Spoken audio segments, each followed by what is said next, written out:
Trudeau knew when he did this, he would hand the power over to the courts to make political decisions.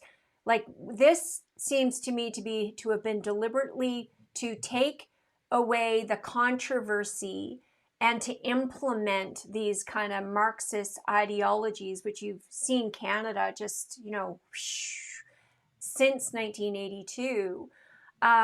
And you touch on that quite a bit here in the book, because if you do remove one moral standard, it has to be replaced by something else. How do we kind of take that back? Because I firmly believe my rights don't come from government. My rights come from God.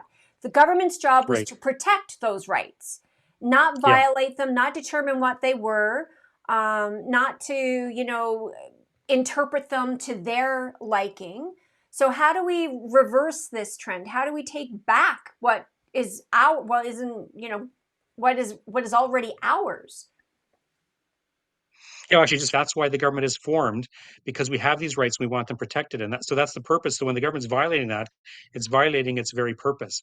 Now, it's going to be hard to get back to that because the rights that we have, like we have them in constitutional documents, but when they lose support in the population, it's easy for the government to erode them. And so people vote themselves into socialism in a sense, like at least gradually over time. That's we've had a huge growth of government since the time of Pierre Trudeau.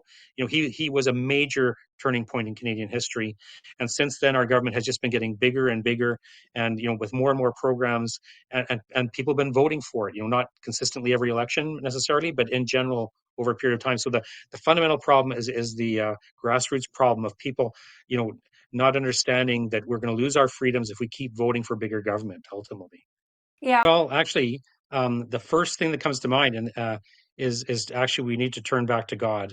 Like, I'm serious about that. Like, without that, we're not going to be able to recover. Like, historically in Canada and in Alberta in particular in the mid 20th century, many Albertans looked to God and believed in God, were dedicated Christians, and I think without a return to God, there isn't any rebuilding of our society the way it used to be. Like, we used to be historically a Christian society. That's where our rights and freedoms came from. Like, all the most prosperous countries in the world, whether it's the United States or Britain or Australia, they all had this Christian foundation. And so there has to be a serious return to that Christian foundation as the fundamental thing, if we're going to get back to any of the kinds of freedoms that we had before. So that's the fundamental, the most fundamental thing.